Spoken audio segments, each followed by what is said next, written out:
Hello and welcome. We are going to get started shortly. Thank you so much for joining us.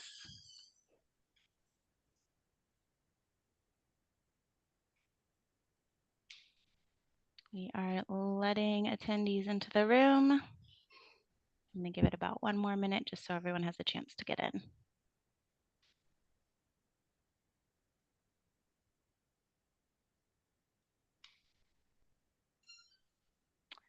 And as we are getting ready to get started, please feel free to share with us in the chat where you're joining us from. We tend to have a pretty widespread reach, and it's always exciting to see where our attendees are. So please let us know.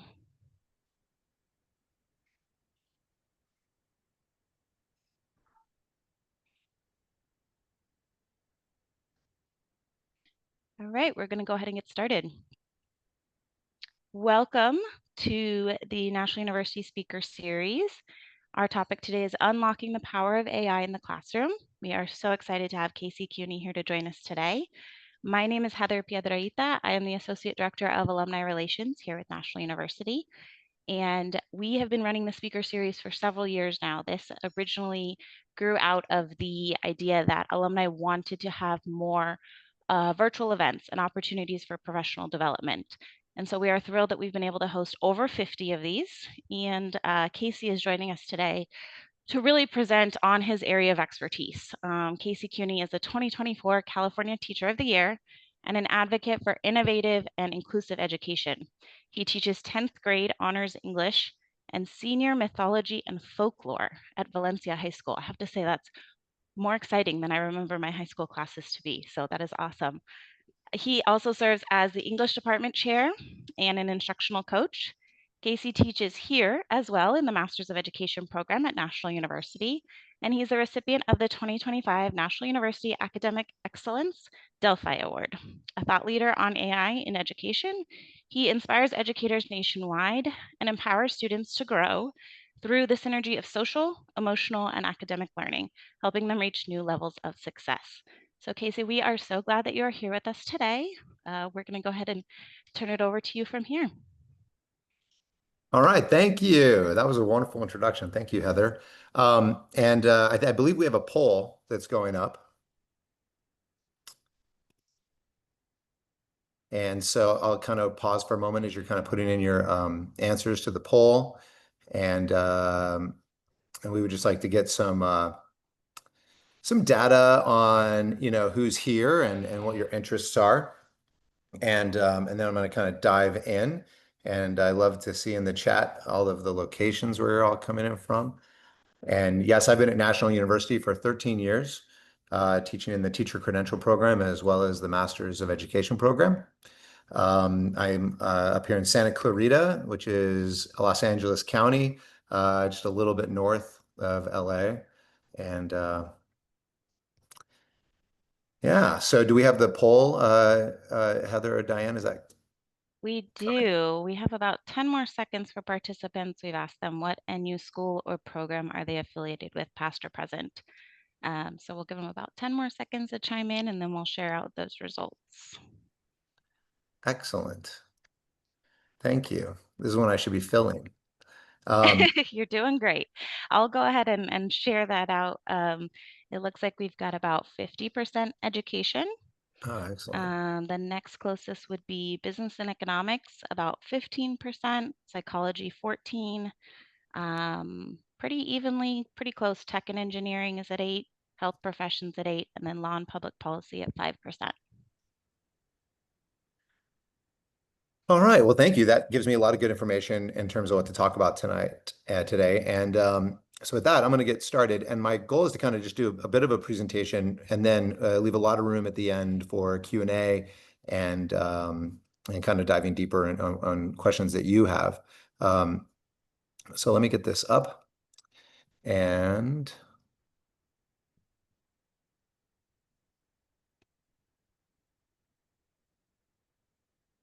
all right. So yes, as I was saying before, my name is Casey Cuni, and it was an incredible honor of being the 2024 California Teacher of the Year. It was amazing. I got to go to the White House along with a lot of other things, and it's been an incredible journey. And as Heather already introduced me, I've been teaching for quite a while. I am currently the English department chair at Valencia High School, as well as the school instructional coach. I've been an instructional coach for 15 years, actually. So as passionate as I am about students and about student learning, I'm equally as passionate about school change and about effective and good professional development. I was also an EL coordinator for 10 years at Title I school, so another passion of mine as well. And that was me recently in my classroom. I was trying to throw a curveball at the students and go kind of old school, the Mr. Cuni GPT, and they had to ask me questions. So I like to have a lot of fun in my class. I think that's essential. Let me also introduce my family, just so you can know a little bit more about me. This is my amazing best friend and love of my life, Dawn, here in the middle. And then these are my two boys on the right. That's Dylan. He just graduated from Seton Hall University, which is in New Jersey, New York area, in sports management. And then my son on the left, Landon, that's his high school graduation picture from a year ago. He's a freshman at San Diego State. So much of what I've, learned about AI, I'm doing a lot of it in tandem with these three people as well, especially my two boys, and but also teaching them a lot. And I want to talk about that tonight too. About we assume sometimes that students, because they're pretty techy, are going to know what to do with AI, and that's not necessarily the case. Um, Now, I thought, what better way to introduce myself than to show you what my students say about me? So, this is an ongoing list for about 5 years. I asked the students, what three words describe this class? This is for my mythology and my honors English class as well. And then I've been compiling that list. And so, as you know, from Wordle, the larger the word, the more often it was mentioned. So I'm very proud that the number one word was fun, followed by educational was number two. And then there was a tie in third with entertaining and challenging. And to me, that's what a class should look like. I think we can fall into a trap of thinking that school can either be fun or it can be challenging. But I would argue that when we put those two together, what I always say is it's rigor through relationships, then we can elevate the rigor to levels that you cannot get when you don't have that kind of relationship and that engagement. And we know from all the research, right, that we learn more when we're having fun. So I try to have a lot of fun every day and have my students have a lot of fun. But at the same time, I really push them and challenge them. So that's what my students say. There's some really funny ones in there. I'm really big on growth mindset. So that's where that not yet comes in and things like that. And I do a not yet grading, which we could talk about later, maybe. Okay, but how did I become a teacher? I wanted to mention that briefly because it's so important to, I think, my whole ethos as a teacher is that in the narrative of my life, my teachers are the central characters because at the age of 13, I was diagnosed with bone cancer. This was me at my eighth grade continuation night. It was a very, very tenuous time. It was touch and go. This was in 1989, 1990. I had to do over a year and a half of chemo and lots of surgeries and luckily made it through. But my teachers were there for me, whether it was Mr. Ortiz, who came to my house to teach me history, or whether it was Miss Satsky, our photo teacher, who wallpapered the walls of my hospital room with the smiling faces of my friends. Or whether it was Miss Foster, who, after I got through all of this, practically demanded that I try out for speech and debate and try out for the school plays, which I never would have done, which then led to lead roles in the school plays. And I ended up going to state championship for debate and all these things. And then Miss Caligieri, who pushed me to do student government, and I became the student body president. So my teachers really helped me through such a difficult time, but then in the aftermath taught me what I was capable of. And I ended up getting a business degree from the University of Arizona, came to LA with a job at one of the studios in marketing. You think, great job, right? I was miserable and I was sitting there in a cubicle and I remember it very vividly one day thinking, this cannot be why I got a second chance at life. To sit here and try to trick people into seeing bad movies. This cannot be what it was all about. And so I quit, and I know my parents were very upset with me, and I had narrowed it down to either medicine or teaching, were two things I felt like I could do and feel fulfilled. And I started subbing, and that was it. I didn't necessarily love subbing, but I love being around the students and being in that environment. And I realized this is what I want to do. It was the best decision I ever made, and I've never looked back. So that's how I became a teacher. It was a second career for me, which I know a lot of people in here, it might be a similar situation for you. And it's not easy, but I love it. So that's kind of my history. Now, let's dive into AI. When I talk about AI tonight, I'm going to be talking about these three really: Gemini, Claude, or ChatGPT. It's interesting when we talk about AI. We asked a survey to my school and we said, who's using AI all the time? And it was overwhelmingly high. We thought, oh, it's great. But then when we asked people, they were like, oh, Magic School or Brisk or these other kind of apps that use these three generative AIs in the background. But tonight I'm going to really be talking about the generative AI itself, which is ChatGPT, which was the first one that came out about 3.5 years ago now. Gemini, which is Google's, and then Claude, which is by a company named Anthropic. And they're all pretty, I think, pretty equivalent. They are a little bit different. We're going to talk about that later tonight as well. So that's what I mean when I say AI. Now, I'm going to show this little video. This is what is the future of AI, but I'm going to caution by saying I feel like it's already here. But let's take a look. This was a presentation done by OpenAI, the company behind ChatGPT, a little bit ago. Hey, ChatGPT, can you now see me? Yes, I can see you. Yeah, you don't have to whisper anymore. You can talk normally now. Got it. How's the event going? It's good. Do I look good, actually? Because I'm in front of a lot of people here. You look great. Ready for the spotlight. Awesome. Okay, so give me a second. I'm gonna try to draw something for you, and I'll show it to you. Sounds good. I'm curious to see what you come up with. Okay, so based on what I drew here, can you take a guess at where I am? And also, can you translate what I wrote? Yes. That's the Golden Gate Bridge, so you must be in San Francisco. And you wrote, Bonjour, développeur, which means, hello, developers, in French. Pretty cool. All right. This was a pretty poor bridge, but ChatGPT is pretty clever. Next, I have this book. Can you take a look? ChatGPT, what is this? Yeah, that's Poor Charlie's Almanac by Charlie Munger. It's a collection of his speeches, talks, and life philosophy. Munger is known for his wisdom on investing and decision-making. Can you just give me a random number between 1 and 400? Sure. How about 126? 126, here we go. Okay, page 126. Can you give me like a brief overview of what's happening on this page? It looks like this page talks about Coco Chanel's rule for success. It mentions that Chanel focused on identifying the qualities her customers wanted and made sure to offer them. Essentially, understanding your audience desires is key to success. Would you like a bit more detail from the page? No, I think I'm good. This is pretty amazing. You read faster than I could read just one line, so it's pretty. All right. Now, what's crazy is that was made, that was, I think, around 6 to 7 months ago. And at the time, everyone was like, oh my gosh, this is crazy. Well, it now exists. I mean, if you have the ChatGPT app on your phone, you can do the voice feature. And I use it all the time, and we'll talk about that later. But the future of AI is coming quickly. Hey, ChatGPT, can you think about it is I think a way to think about it in a productive way without being, because it can cause a lot of concern, is that every teacher is going to have basically imagine, and I saw the creator of Khan Academy use this analogy and I liked it. Imagine every teacher, you now have 4 to 5 graduate assistants in your classroom with you every day. Not only that, they go home with you and they hang out with you. But those graduate assistants are able to go help kids with things, get back to you with what certain students might be struggling with. But not only that, you might be able to bring Abraham Lincoln into class one day to actually have the students talk to Abraham Lincoln about his Gettysburg Address.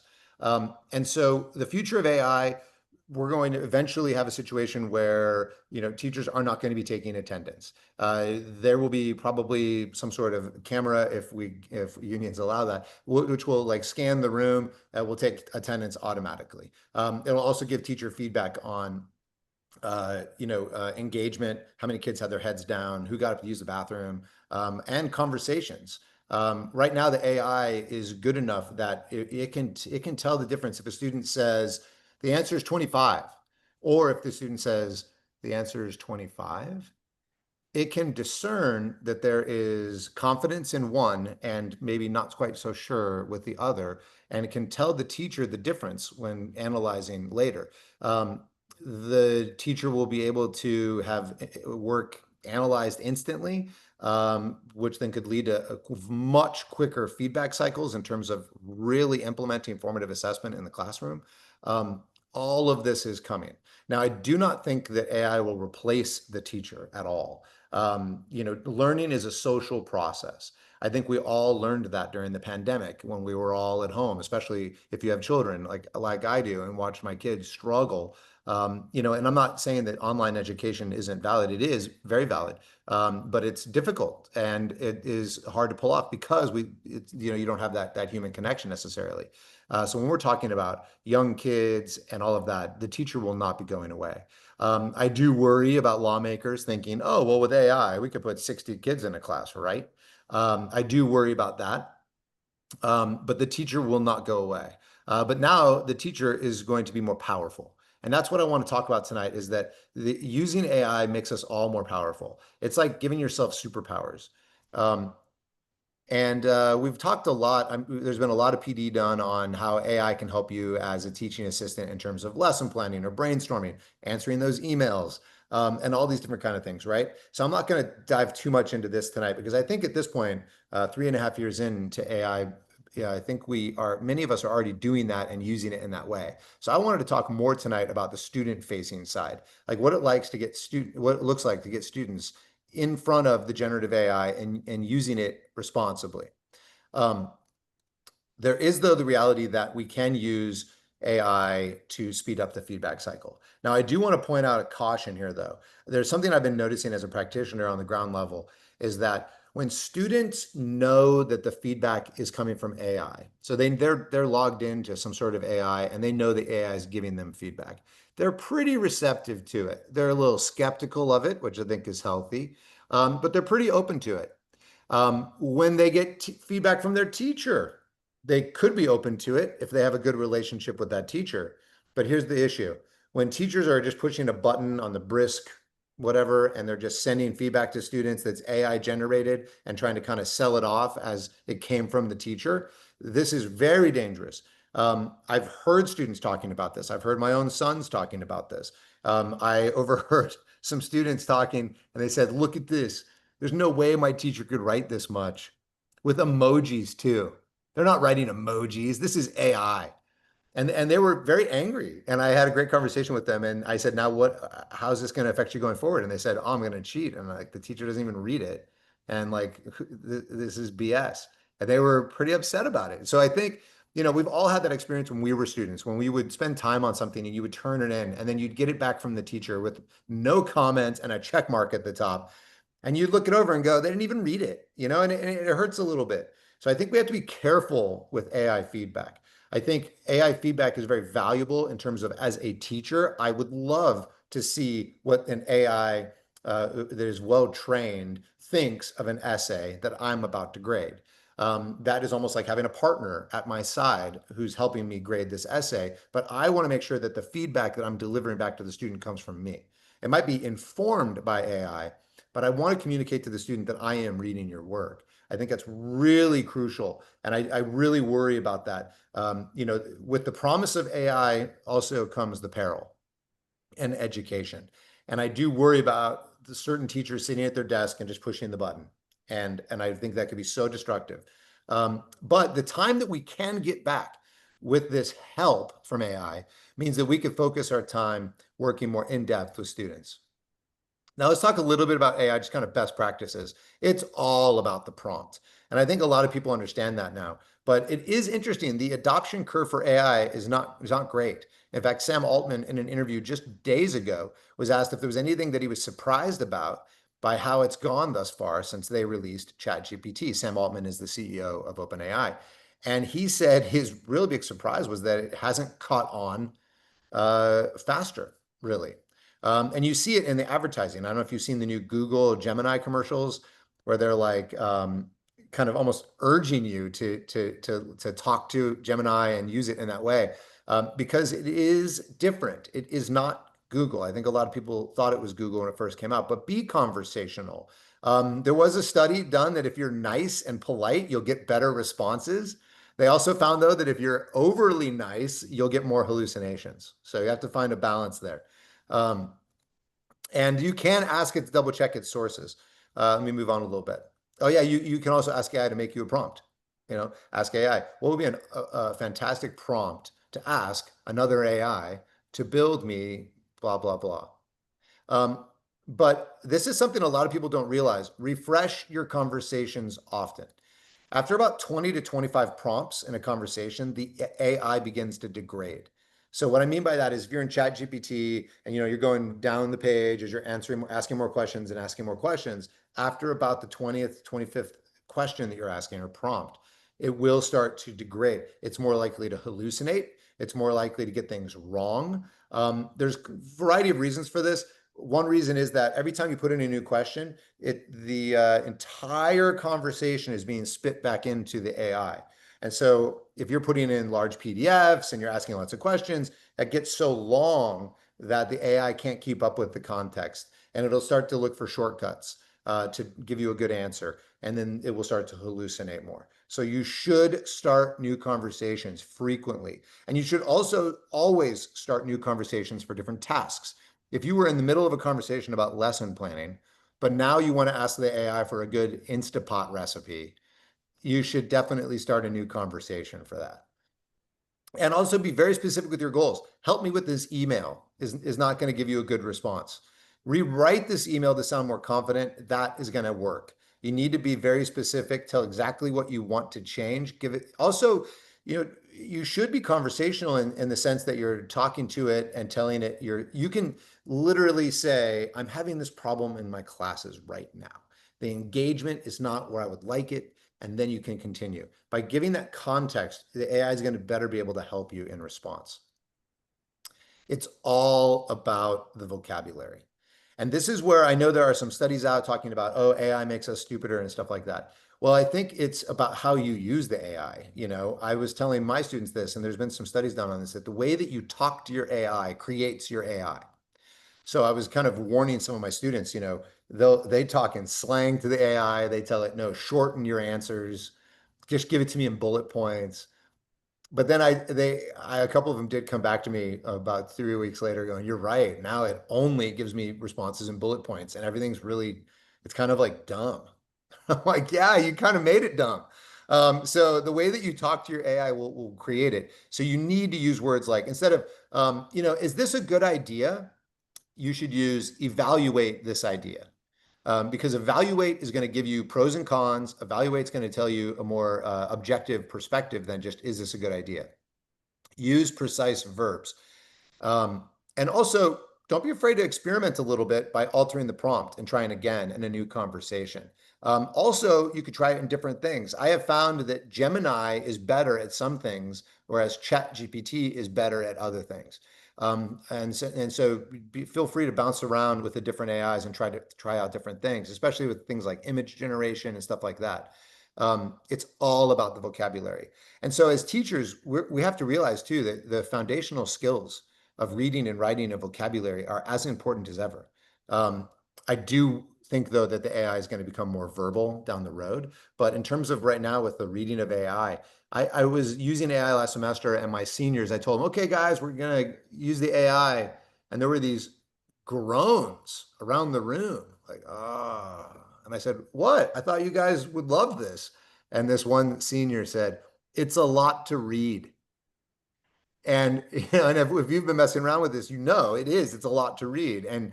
And so we still have to really be focused on those foundational skills. And we also have to realize that kids that are falling behind in literacy are also going to be falling behind in their AI literacy as well, because AI literacy is a thing. Learning how to use it is so important. And that's, if there's one thing tonight I would hope to leave you with is that I think every teacher needs to become AI literate, so that we know best how to use it, but also how best to catch cheating, and know how to help our students with it. But let me give you an example of why vocabulary is so important. So this was a question to the AI. The app helps students with writing. That was a sentence. And I asked the AI to help me with this sentence. So I first asked the AI, make this sentence better. And then I asked the AI, optimize this sentence. Well, this is when I said, make it better. And that is better. The app supports students in improving their writing skills. But this was the optimize. Ooh, so much better, so much more precise. And that's what I'm trying to make my point here, is that you need to be precise with your vocabulary. You ask it to make it better versus to optimize, you will get very different results. I've been asking the AI now, focus on making sure that you're creating this with fidelity. I'm using the word evaluate a lot, or assess, so that I can get really more precise responses. That vocabulary is so important. Use some structured prompts. So tell it, and I'm gonna give you an example here in a minute, step by step, give me the plan for this. Give me bullet points with pros and cons. Rewrite this in student-friendly language. Rewrite this conversation in PowerPoint slide format, which is pretty fantastic, because let's say you have a nice little brainstorming session with the AI and you're like, this is perfect. Well, then you can just ask it to rewrite it in PowerPoint slide format, and it gives it to you in beautiful PowerPoint slide format, with the larger, text for the header of your slide and so forth, which then you could copy and paste right into a Google slide. You could ask it to summarize it in a structured outline, but give it what you want. Give it the format that you want it to come back to you in, and the task that you want. Again, it's all about the prompt, in terms of what you will get back. And I hope a lot of this probably is not, is a little bit review, but the AI, I hear this a lot from a lot of teachers that are a little nervous about AI, and they say, but the AI is wrong and it hallucinates. And I asked ChatGPT to give me an image, to create an image of a hallucinating AI, and it's a little disturbing. That's what it created. That's AI's impression of a hallucinating AI. Now, my answer to that statement really is yes, it can be wrong and it can hallucinate. But at the same time, I had a few teachers that also hallucinated and were wrong, throughout my career as a student. And also, I think we've all had that experience going on Google, where you can't find what you're looking for and you get frustrated, and you've gone to the third page. Who goes to the third page on Google? And you still can't find what you had wanted. And so Google was never always right either, necessarily. So I think it's just something we have to understand and accept, that yes, it can be wrong. It can hallucinate. You really do have to watch out for confirmation bias or giving it leading questions. I don't know, my sons use this phrase all the time, but I love the kids' slang, by the way. I love it. I think Shakespeare would have loved the slang of this generation. But as the kids would say, the AI will glaze you. If you ask it, I had this idea, do you think this is a good idea? You're likely going to get, that's a great idea, versus assess this idea, give me pros and cons, and give me alternative ideas and why those might be better. That you're going to get something a little bit more clear. So you have to watch out for how you talk to it, because the AI, you have to remember, the AI is programmed to please you, to make you happy. So sometimes it'll go down a rabbit hole of just telling you you're perfect and great and right, when you may not be. So you have to watch out how you're asking it questions. And you can always ask her for sources. That's what Gemini is doing now. Gemini does give you sources, but then you have to really check, because sometimes those sources are, blog posts from a company website, which you didn't necessarily want. You wanted something a little bit more reliable. But you can always ask for sources. And what I have also found is, if you're running into a problem where you feel like it's starting to hallucinate and making mistakes, start a new conversation.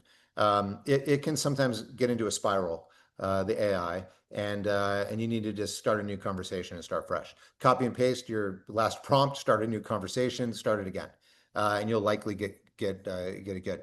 I've been using it so much. I feel like what I'm discovering is that 9 times out of 10, it's great and it's right.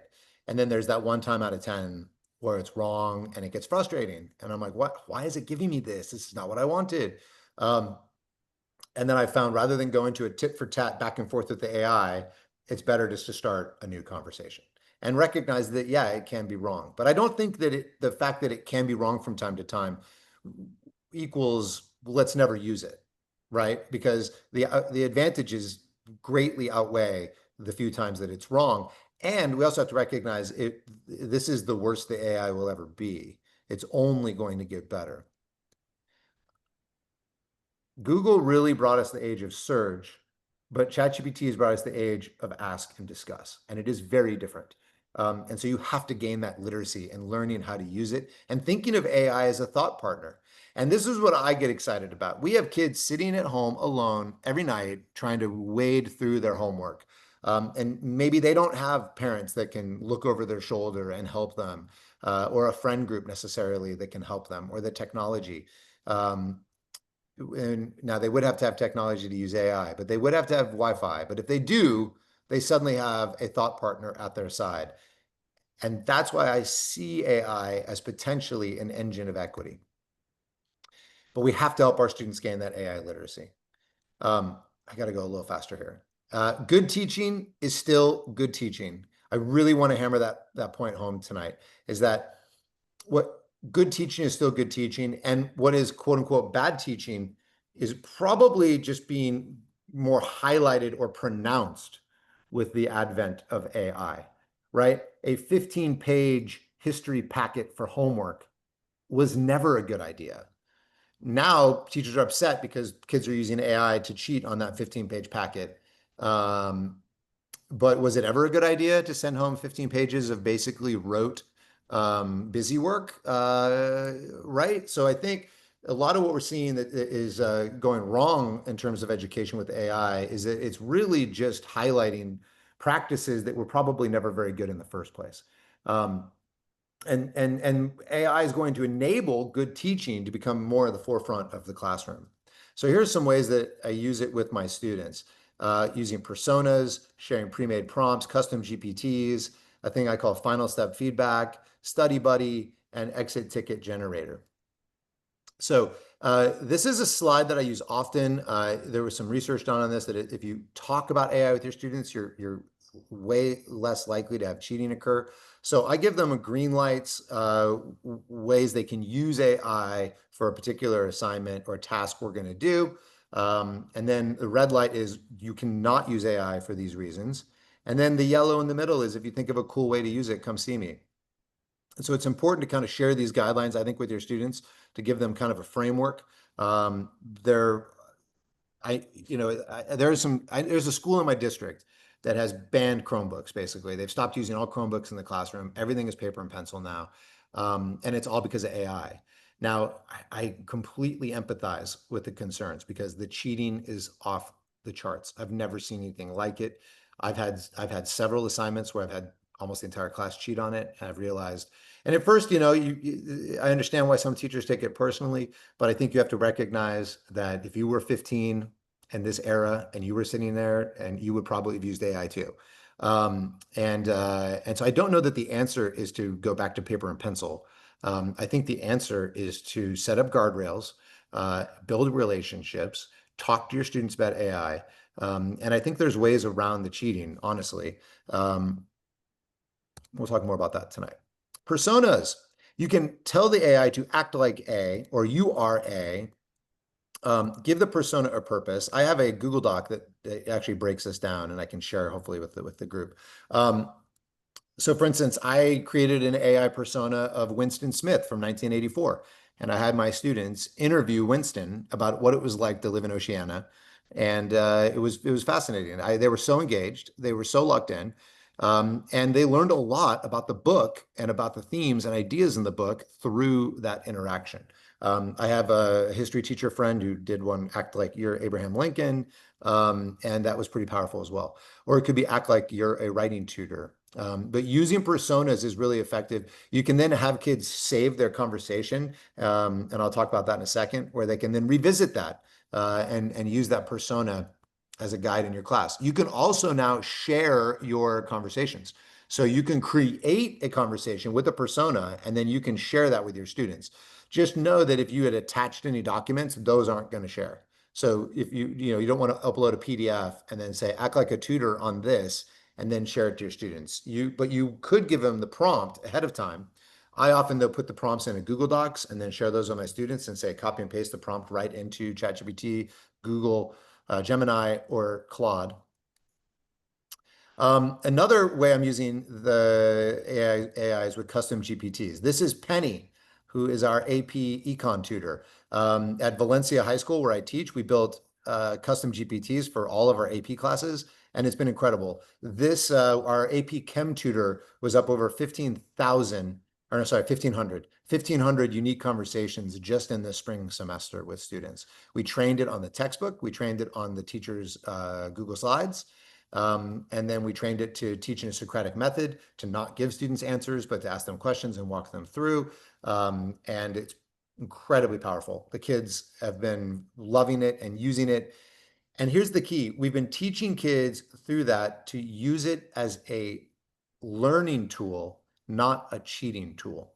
You know, they have to take the AP test, and there's not going to be AI with them during that AP test. So we tried to really communicate to them, though, that you can use this, though, to learn the material to do well on that AP test. Final step, feedback. So let's say students doing an art project or a Canva infographic or building a Google slideshow or writing an essay. You can have them upload it into a generative AI like ChatGPT and say, act like a graphic designer and give me feedback. I've been doing this and the students love it. It's not easy, though. The ChatGPT gives them a long list of things.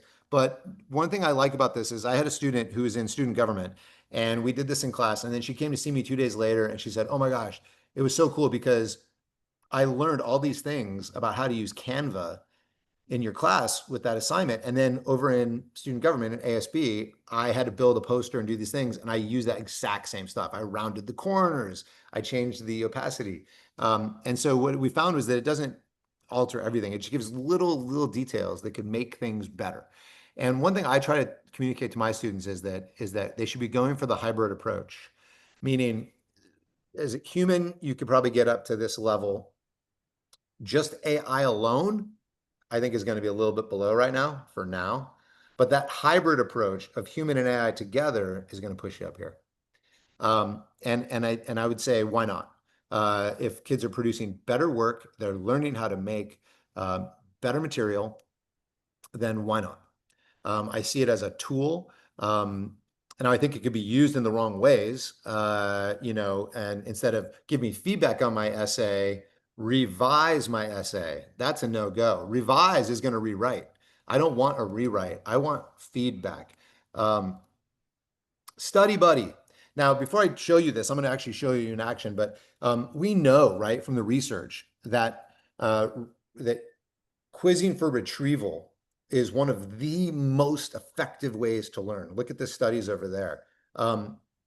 Retrieval practice is huge in terms of actually building knowledge. And so put kids into the AI. Have them upload a PDF of your study guide and have them go into a back and forth quiz with the AI. It's been incredible. I had a student, the mother actually emailed me because she said, I can't even believe it. She was telling me she was really struggling in her AP chemistry class.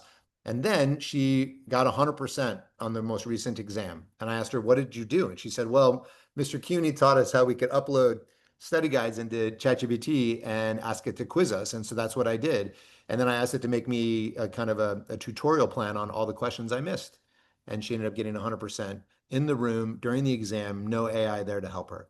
And so that's where I see the real power in this.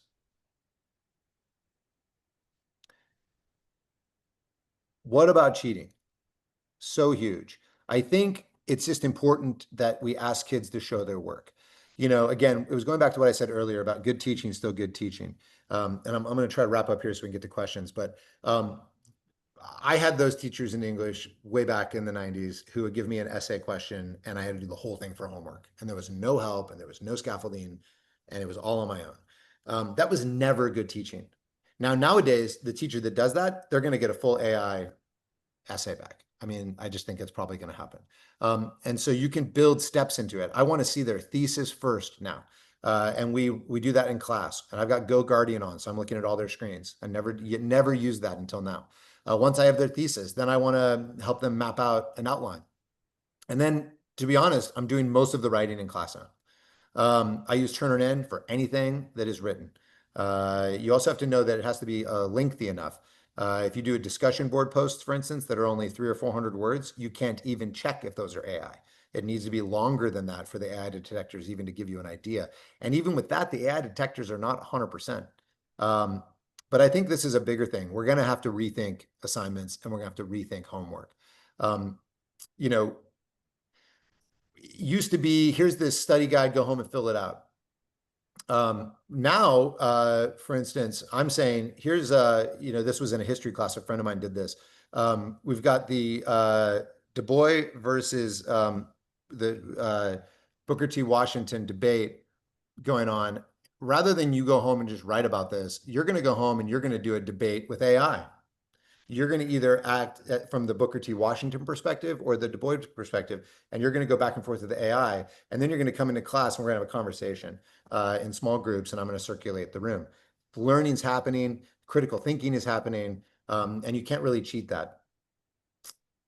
So I think we need to rethink how we're doing things. And also we have to ask the question, what is cheating? Because for a long time, we've known that parents were looking over shoulders and doing work for some students and how inequitable that truly was. If a kid went to the library to go get tutoring, was that cheating? Now they've got that available through their phone and through their computer. But we do have to rethink what we're sending home. And I actually think at this point, you have to assume anything you send home is likely going to be AI'd. I don't know if that's a verb nowadays, but I think you have to just assume that at this point. So you really do have to rethink how you're doing things. Gosh, I'm running out of time. And you have to have guardrails. Now I use GoGuardian, which shows me whatever screen that they're on. I also can limit that like what websites they can even go to. In Google Docs, I'm looking at version histories and I'm using Turnitin. But I'm also changing what I'm doing. I've been teaching for so long. This will give you an idea. I had an assignment called a web quest that I was still using. It's embarrassing. And then last year I did it and the students were all done in like 2 minutes.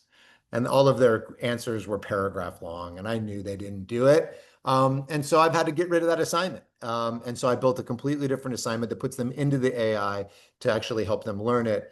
And so I'm having to rethink things. And I think that's just something we're going to have to do.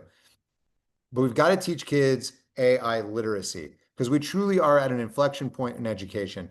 One of the heads at the Wharton Lab for AI said that really the three things we need to think about in terms of education and AI. Number one, we need to expect more from our students. I had a student they were making slideshows on something and he said, "Can I use AI?" And I said, "Yeah, you better." And he looked at me like, "What do you mean?" And I'm like, "Well, if you're not, I mean, it's probably not going to look as good as if you had. And so, yeah, you should be. You should be using AI to generate images like I did in this presentation. You should be using AI to give you feedback. But we need to be thinking about AI as becoming a teammate with our students, and we can use it to flip the classroom. And then finally, Larry Summers, who's on the board at ChatGPT, AI is going to come for IQ long before it comes for EQ. So the relationships between teacher and student are more important than ever. And they've, in my view, always been the foundation of great teaching, but now it's even more important. And we can use AI now in a way that would free us up to be able to circulate. That web quest, right? Well, I switched it up. I then gave them a pre-made prompt that asked AI to teach them about this ancient Greek mythology ceremony called the Eleusinian Mysteries. And then I told them we're taking a quiz in 30 minutes. And I just let it go. And I'll be honest, I went to my computer and I graded because I was very behind on grading. And I thought, yeah, they'll do this for 30. We took the quiz. 20% of the room got 100% or -1, which is truly amazing. They'd never even seen this material until they talked to AI about it. But 75 to 80% of the room bombed the test.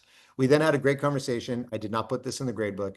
And when I asked somebody who got 100%, she said, "Oh, well, I asked it to give me flashcards and to quiz me and to build me a study guide and to give me analogies."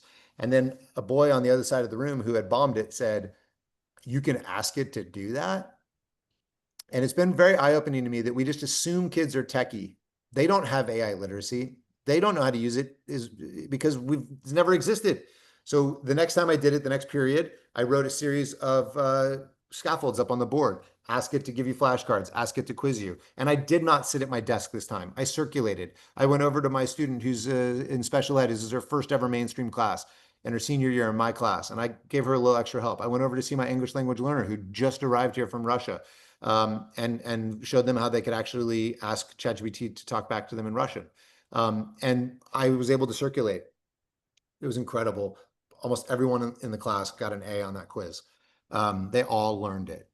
And so it's that hybrid approach of using AI as your teaching assistant, but you are still the lead in the classroom. With that, I do want to show you one thing here where if I go over to ChatGPT, these are some prompts that I've made. And I actually had AI help me make these. Like this is the Market Master. This is an interactive econ tutor. So if I copy this whole thing and go over to ChatGPT and paste the entire prompt in, then it turns this into an economics tutor. It gives me the rules. We're going to do a scenario-based game. Scenario 1, sudden frost has destroyed half of the orange crop in Florida. What do you predict will happen? And so then I'm like, oh, well, the supply would decrease. And then it's going to go further. And then it's programmed to go more difficult as it goes. So now it's going to say, well, now we got a new problem. You're the owner of the juice company. It depends on these oranges. So what are you going to do when supply goes down and the orange prices are rising? So now you have to make real economic choices. So my friend who's an econ teacher, I made this for her, and she said it was incredible. The kids were so engaged. And all I did was go to ChatGPT and say, hey, I want to make a simulation game that engages kids on real economic principles and real-time stuff. And it helped me. Together, we built that prompt. That was telling you about how you could upload a study guide, right? So if I take this World War II study guide and then say, quiz me on this study guide, this is important, going one question at a time. Otherwise, it'll give you 20 questions. 20 questions. Going one question at a time. If I get one wrong, please teach me the correct answer. And let's say I like to learn with analogies. So it's reading it, and you could give your students a prompt and the study guide. Okay, here we go. What event triggered the start of World War II in Europe? Oh boy, here comes my lack of history knowledge. I'm going to say B. Correct, but let's get one wrong and see what it does. Question 2, what was the name of the German military strategy that relied on speed and surprise? I know what that is, but I'm going to say B, island hopping. Not quite. Let me explain with an analogy. This is great. And then it's going to give me a nice analogy because I told it that I liked analogies. And so it keeps going. So that's how you can use it to make quizzes. I mean, there's so many other things I could show you on here. This is that's the supply and demand.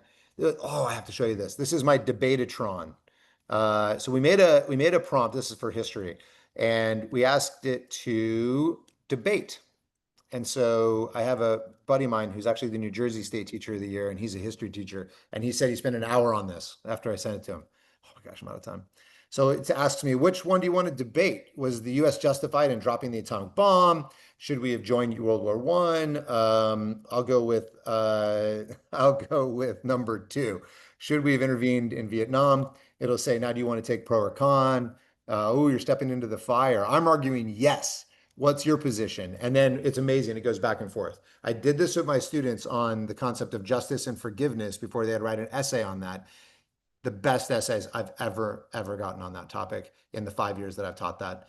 The theses were better than I've ever seen. The complexity of thought was better than I've ever seen. The students told me later that debate really opened their eyes to the nuances of the ideas. And so again, I see this as a way to promote critical thinking. With that, I'm going to stop sharing and let's open up to questions. Okay, thank you, Casey. And yes, let's turn it over to Torrance. That was really fascinating, and I know we have a lot of questions. So Torrance, the floor is yours. Okay, I'm going to kind of go in chronological order-ish. So we'll try to do this as quickly as possible. And thank you, Casey. That was really, really informative. And had I still been teaching right now, I would have just hijacked like half of that stuff immediately and put it in there. Um, so structured fun, where's the balance? Guessing you found it easily to do it, but how do you mitigate the feedback from other teachers seeing it as just messing around? Ah, great question. Well, I mean, I think it's all about atmosphere. You know, I play music a lot as kids are coming in. I memorize all their names by day two. My other teacher friends think I'm crazy, but I literally do. I studied the roster before school starts, and on day two, I'm giving every kid knuckles at the door by their name. Takes some work, but our name is our identity. And we've all had that teacher that a month into school was like, "Hey, you," and you hated it, right? So I work really hard just to build those relationships so that the fun is just kind of part of the atmosphere of the class.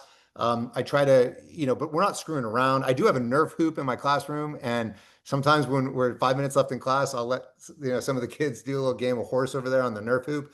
But again, it's because I want my classroom to be a playground of learning. Now, at the same time, I hold very high expectations, and I tell the students that when we were going to start their essay a couple months ago, and I turned on the Rocky theme song, and I was walking up and down the rows as Eye of the Tiger was starting, and I was like, "This is going to be the greatest essay you've ever built," and I was firing them up. But it was, and so I think that you create that fun, so you still have those high expectations. I mean, I think that's the key. Right on. Okay. Um, this is kind of an interesting one because I didn't realize this. There was an article not too long ago that talked about you spoke about embedding and embedding roles for the GPT. And as long as the GPT question about any math question was encapsulated in a Star Trek scenario, had you heard about it being 10 to 20% more effective Oh, I hadn't heard about that. So you're embedding the question into like a scenario. into a Star Trek scenario? That's amazing. Thoughts? Yeah. Any comment on that one? Well, I just think that illustrates the power of it, and also that we can personalize education. I didn't get a chance to show you my elaboration tutor, but it asks every kid what's something you're interested in. So one kid said Taylor Swift, another kid said Mm, LeBron James, and then it gave them right away a claim about LeBron or Taylor Swift and a piece of evidence, and mm, then they had to elaborate. They had to argue how that evidence supported that claim. Now they were all writing 36 kids about something they were interested in. I mean, it was amazing. All I heard was the sound of keyboard as I walked around the room. And so we can personalize education in mm. unlike ever before with this. Yeah, I totally see that. Um, a question here about what devices are your students using with AI? Like smartphones, tablets, what's their mode of choice for working with the AI? Yeah, so in my classroom, it's Chromebooks, which aren't the best, obviously, sometimes, but the Chromebooks is where it's at. Phones, I mean, I try not to let them on, we're actually getting a phone policy next year. So no, just Chromebooks. But personally, I mean, if you haven't gotten the ChatGPT app on your phone and you haven't tried out the voice feature, you need to do that right away. It's bonkers. Right? It's bonkers. And you pick something that you just want to learn about, whether that's the stock market or interior Yeah, yeah. design or Yeah, just I have something. code. I'm not a coder. And so I had a broken website. I'm like, I just copied it and threw it in there. I'm like, I don't know what's wrong with this. It's not loading. And they gave me like four different things to try. I'm like, how did it do that? Exactly. Um, yeah, it I was turn it into my amazing. car now and I talk to it while I'm driving. Maybe it's because I don't, my son's telling me it's because I You don't have know, friends. So. I argued whether aliens exist or not for 3 hours while in the commute. Let's see. So okay, so the naysayers. Some folks say I don't want to do this. I don't really know much about the AI stuff. What are your thoughts on how faculty can be innovators and help students be proficient as before they graduate, so that the employers can see them as more desirable? I personally have a CEO friend who's hired thousands of people and fired people because all they do is rely on GPT. So how do we get the slow to adopt to see the value in it and maybe move a little faster? Gosh, it's a great question, right? I mean, I think that the slow to adopt is understandable. I think it comes from a nervousness, I think also it's also about change, change is hard and we're all, as humans, we all struggle with change. I mean, and I think this is a huge change. I, I personally am a little more, I like to adapt a lot in my teaching. So I think I've just been more suited to just kind of jump into this. That's how kind of how I've always been in my career. but I don't know. I mean, I remember that there were some teachers when Google first came out. I'm that old, and there was someone in the room Yeah, who's when they're like Wikipedia. yeah, that too. And they said no one's going to know the Dewey Decimal System again, you know. And it was like, Yeah. well, yeah, but look how much more sources they can get now, and how fast their thinking is. And so I think it's a tool. I just think, you know, we all had that teacher that was still using an overhead projector when everyone else was on PowerPoint, right? And then we had that teacher that was using Windows 98 PowerPoints when everyone else was on Google Slides. And I would just say, you don't want to be that teacher, do you? You don't. And the other thing that I worry about is how fast AI is happening. I know there's some teachers like, well, I'm going to wait on this. And I would argue there's no time to wait. You know, I had a student turn something in and it was about Theseus and it said, Theseus is such a cool hero, blah, blah, blah. So I called him up and I said, so you asked AI to write this like a teenager. And he looked at me and he goes, Yeah. how did you know that? Dude. Right? And it's like, well, I know that because I'm AI literate and I use it all the time, and nobody writes like that. And I know what you did. You know, you humanized it, as the kids say. These kids have TikToks that teach them how to get around the AI detectors. I mean, Mhm. so it's moving so fast that I think it's really incumbent upon us to become at least AI literate. So at least we understand it a little bit. Now, to your point about CEOs who are firing people, I mean, I think that the business world is catching up on this, but I think it's in within a year or two, it's going to be the opposite. I think that the businesses want people using it. It's the same in college. I've heard some colleges banning it. My son, who goes to San Diego State, every one of his professors is encouraging it Mm. in class. So, you know, but I think it's not going away. The genie's out of the bottle. And I think it's better that we teach kids how to use it and use it well and responsibly that other than banning it. And I do the head in the sand approach. I really worry that we're 3.5 years in, right? I think there could be some kids graduating high school this next year who have cheated on everything for the last 4 years. Yeah. And those foundational skills aren't going to come back if they don't learn them. So I think we really got to be more proactive about it for the kids. Yeah, I would agree with that. So you had a bot that was for one for history. I think you had one for AP Chem or advanced English, I think. And this is more of a pragmatic question. What resource did you use to make the bots? And did the school pay for the token use for the APIs to have access to the bots?